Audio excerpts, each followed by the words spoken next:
very much. And I want to thank Senator Sparks for being here and taking time away. They've had an extraordinarily busy week this week, and in fact, just an extraordinarily busy 24 hours. And you need to know that your state senator is doing a remarkable job of representing you, representing Texas values, and going to work to fulfill promises that he made and that I made. He and his fellow senators yesterday voted out of the Texas Senate unanimously the largest property tax cut ever in the history of Texas.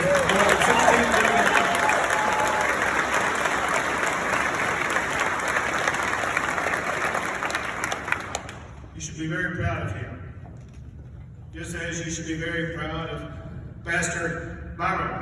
Pastor, it's great to be here with you. I'm sorry that you lost some sleep one night, but we're honored about the program that you set up and the great job that you did arranging things. You know, it's kind of interesting because you talked about what you went through to get the school ready.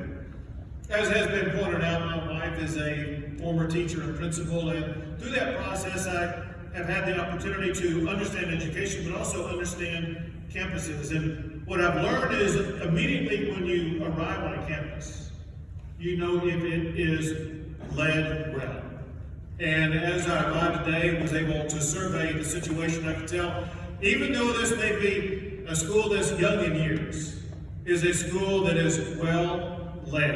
And I'm proud of the leadership that you have right here in this great education.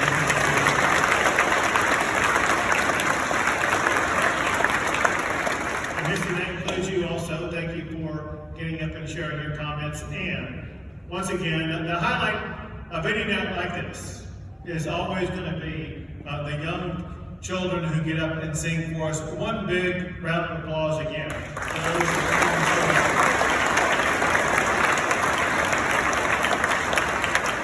So I'm here to talk about several things, but they all fall under one sentence, 6 words long, that capture the essence of what I'm fighting for.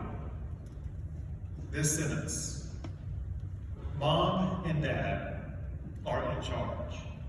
It's very simple. Doesn't matter which city you live in, whatever you live in, what century you have lived in, what government you live under. Mom and Dad are in charge of their children's lives, and our job is to empower them.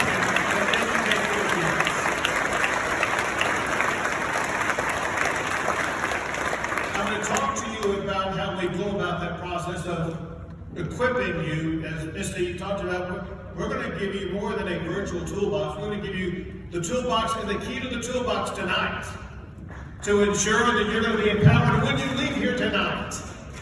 But before I get into those tools, let me just set it up this way. I am a very strong supporter of our public schools here in the state of Texas. I went to public schools here in the state of Texas. I went to public schools in Longview, Texas, and then in Duncanville, Texas. And I've seen our public schools flourish extraordinarily well. In fact, as we gather in Odessa tonight, I'm proud to tell you, as the pastor was saying, Texas, we like to claim we're number one. And we're number one in so many things, including Texas ranks number one in the United States for the most blue ribbon schools of any state in the entire country. Our schools are doing great. We have one of the highest high school graduation rates of any state in the country. And if you break it down on racial categories, if you look at students who are African American, how they perform on math and reading scores, of all the large states in the country, Texas ranks number one in that category.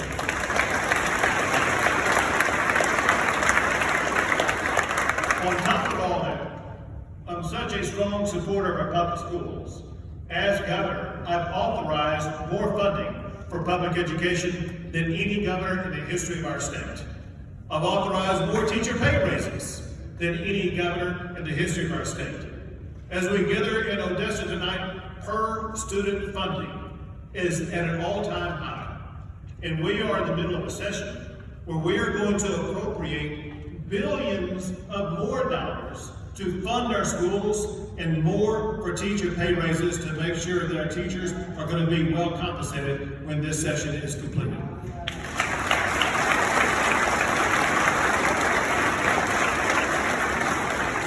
But here's the deal.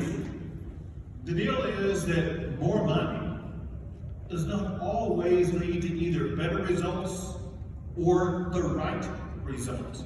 Right.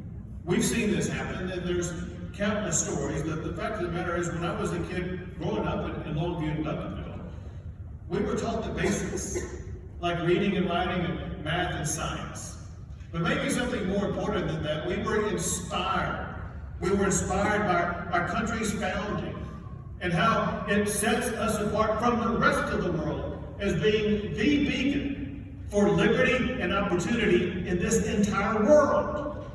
You know, if you had to reduce education to just one subject alone, and there are probably educators here tonight wondering, what would that subject be? I'll submit to you, if our schools taught our students one single thing, it is that our country is so great that began with just 13 colonies. We need to educate our kids about how and why America did become the greatest country in the history of the world, and what must be done to perpetuate the United States of America. That is what we must equip our children to learn.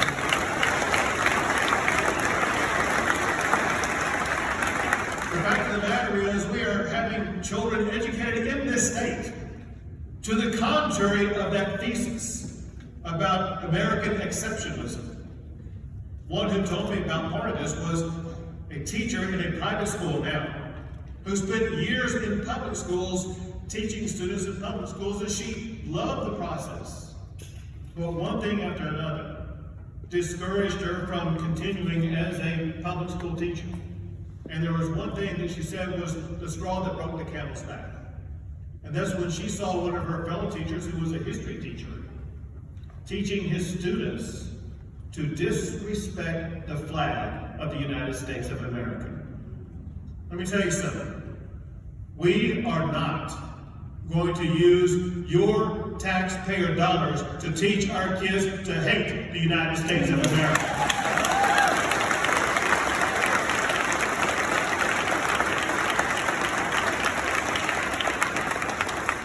I heard from a mother who has a story that rings so true for so many parents.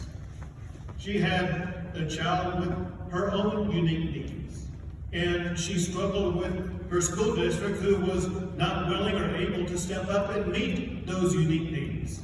And this mom said this, that probably is the same thing that most parents feel, that she said that no one will fight for her kids the way that she will. We are trying to fight for that mother, so that she's going to have the opportunity to pick the child that is best for her child.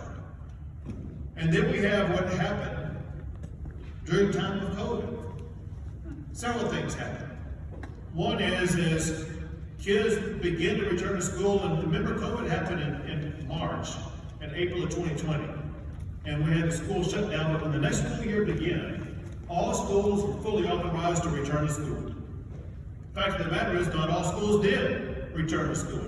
And when they returned to school, many of them not only disobeyed the orders that I set out, they filed lawsuits challenging them. If you go back in time, one thing I say when kids go back to school, there was no mandate from government requiring your children to wear a mask. I said, Mom and Dad get to decide if their child is going to wear a mask or not.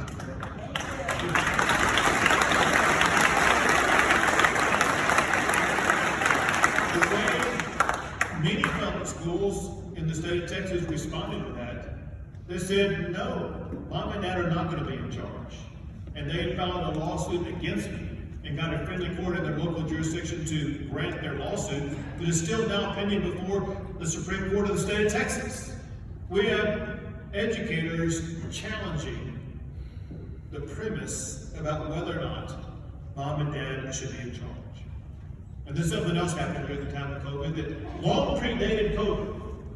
But I think for a lot of parents and a lot of us, We only discovered it during the time of COVID when kids were forced to learn from home and parents were watching the children fall behind while they were learning from home.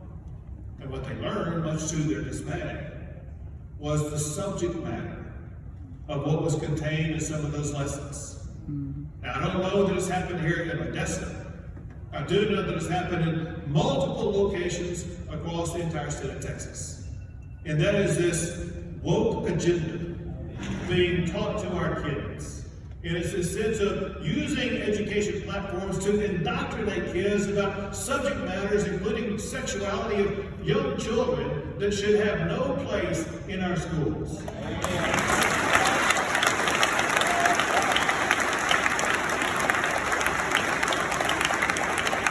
Schools should not be pushing a woke agenda. I think we can all agree that schools are for education, not for indoctrination.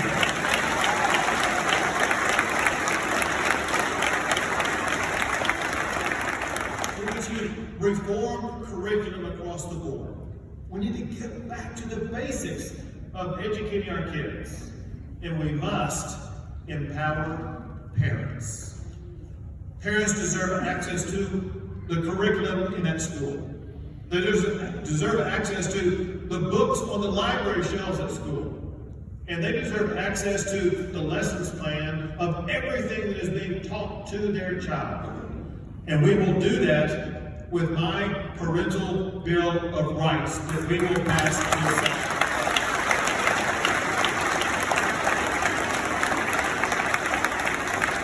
Well, on top of all that, parents also deserve education freedom to choose the school that is best for their child. And the way to do that is going to be explained more fully by Mandy, who will be the next speaker. But the short shrift of it is this. It works through education savings accounts that we've seen work very well in other states. These accounts are funded separately by the state of Texas. And in other states, they work so well that I created a version of it in the state of Texas during the time of COVID, when I created these education savings accounts for students with special needs. That program worked so well, the legislature came back and they turned it into law. In this session, they're working to provide even more funding for the program. Now, we seek to expand that program so that every parent in the state of Texas will be able to choose the education that is best for their child.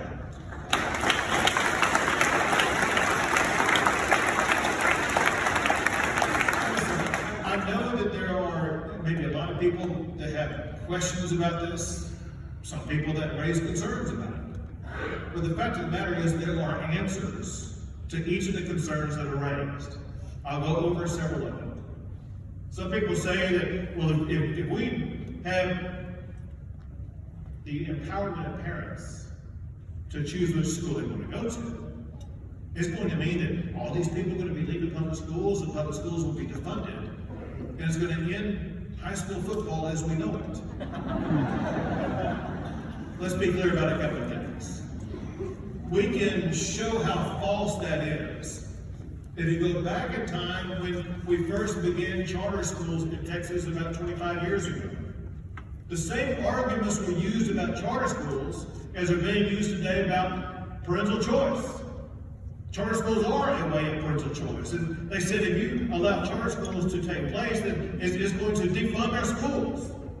The fact of the matter is, since I have been your governor, we have almost doubled the number of students who are attending charter schools in the state of Texas, all while we have increased funding to those very same public schools that children have been leaving. And so it's false to say that if we allow parental choice, then it will lead to a defunding of our schools. And as it concerns high school football, listen, I went to an Odessa Permian Midland football game, and I can tell you, football is alive and well in the Permian Basin as well as across the entire state of Texas.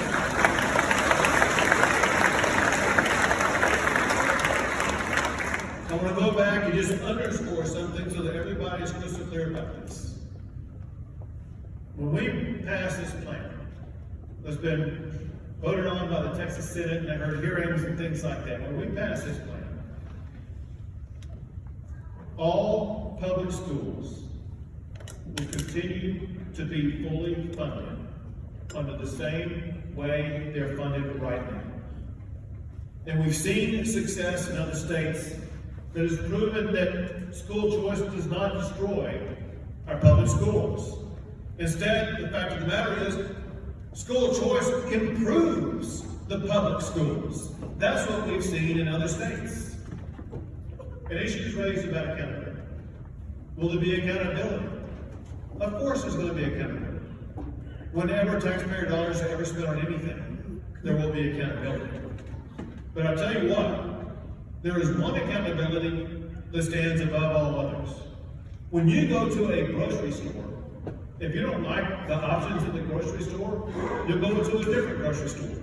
If you go try to fill up your truck with gas and they're charging you more and you don't like it, you go to a different gas station. If you don't like something that's provided to you in life, you're going to find something else.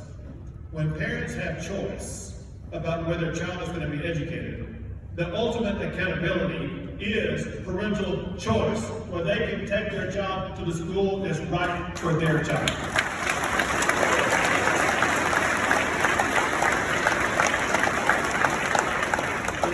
Along these lines, it needs to be debunked, and there's some people say that, well, if we have school choice, it's going to be taking money out of rural schools and just giving it to somebody in some urban area.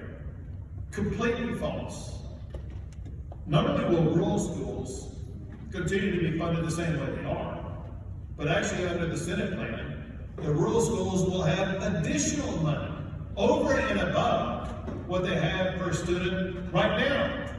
And so it's not only false, it's counterfactual to say that rural schools will somehow have money taken away from them. I gotta say this, school choice plans like this are extremely popular across the entire state of Texas. If you are a Republican, a Democrat, or an independent, large majorities of each of those three categories strongly support school choice.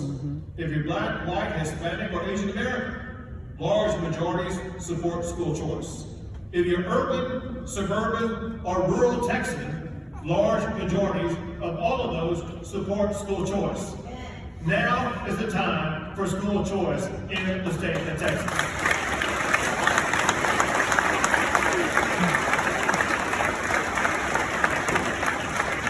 This issue is so vital to the future of our state and so important to the future of our children. I made empowering parents for school choice an emergency item this legislative session to get this passed.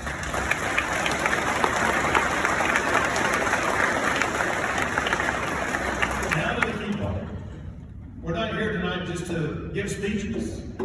This is an interactive process. We succeed at this only if you get involved. You have a role to play in this process. You need to let your legislator know your opinion on this issue. Let me tell you what's going on literally as we speak. There are lobbyists who are paid a lot of money, some of it coming from your taxpayer dollars, to lobby legislators to keep education the way that it is and not let school choice pass. The fact of the matter is, your voice matters just as much, if not more, than those lobbyist voices. And let me explain why. As far as I know, those lobbyists, they don't live in Odessa, and they do not vote in Odessa. You live here, you vote here, you have the power of your voice and your vote. So here's what you need to do. You need to spend 5 minutes of your time, which I know everybody has.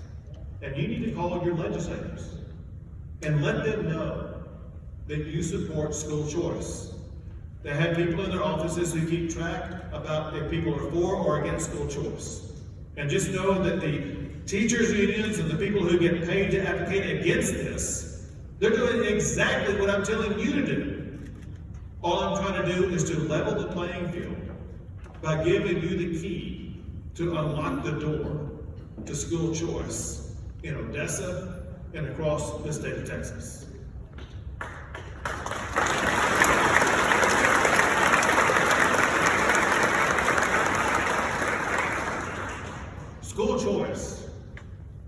is a step on a pathway to a goal. We have a goal here, as we should.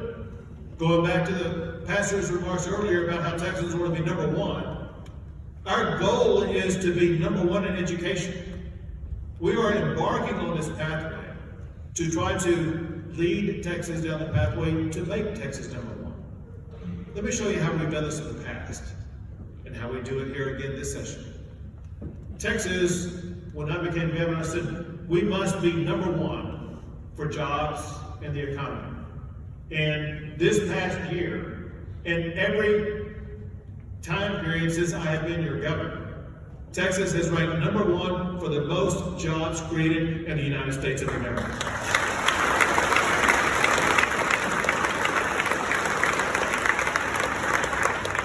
When I became governor, I saw that other states were leading Texas as a concern what are called Tier 1 research universities. I said, well, Texas should be number one. And I said that in my first State of the State address as governor. And as we gather in Odessa tonight, since I became governor, Texas has risen to the very top, and we're now at the top as it concerns Tier 1 research universities.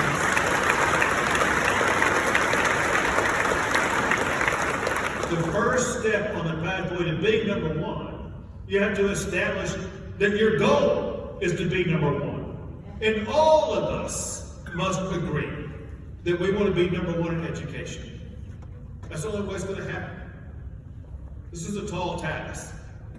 This is a task that is going to require everybody to be involved in it. I realize that many of you here tonight, you're here with your kids, or you have kids, or grandkids, or relatives, or you're a concerned citizen, or maybe an educator. You understand the importance of doing a better job of educating kids. But we need to be all in together on this if we truly are going to achieve our ultimate goal of lifting everybody up to a better education product. And all we got to do is to follow the same pathway that I went down in the aftermath of the accident that left me in a wheelchair. I was 26 years old, and I was out for a jog, which I did every day. And this particular day when I was out jogging, a massive oak tree, taller than the roof in this room we're in tonight, crashed down onto my back, fracturing my vertebrae and my spinal cord, leaving me immediately paralyzed and never able to walk. I could have remained in bed. I could have been hopeless. I could have given up in life. But instead I didn't do that. I said to myself that I will not allow my life to be determined by the way that I'm challenged. Instead, I determined that my life would be defined by the way that I respond to the challenges that I face.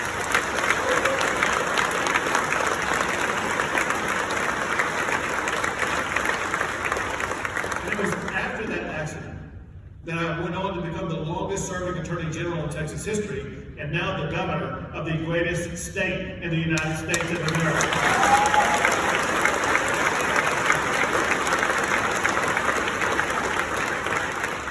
This challenge about improving education, making education number one, and empowering parents is bigger than myself. It includes all of us. We all must embrace that same notion that we are not going to allow the lives of the futures of our children to be defined by the educational challenges they face today. Instead, we are going to define their future by the way that we respond to this challenge, by empowering parents with the tools they need to choose the school that's best for their child.